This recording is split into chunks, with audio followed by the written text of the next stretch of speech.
Hello বন্ধুরা, সবাই কেমন আছো? আশা করি সবাই খুব ভালো আছো।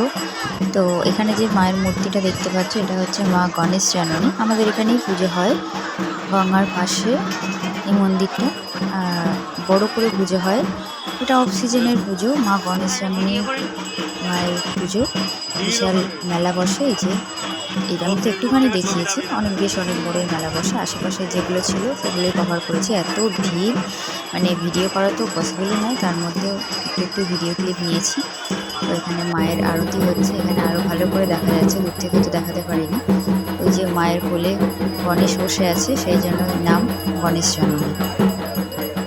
তো তার পাশেই একটা, মানে ওই যে মন্দিরটা আছে তার পাশেই শিব মন্দির আছে, সেই শিব ঠাকুরের একটি ছবি তুলেছি। ভিডিওগুলো কেমন লাগে অবশ্যই জানিও, লাইক করো, চ্যানেলটি সাবস্ক্রাইব করে পাশে থাকো।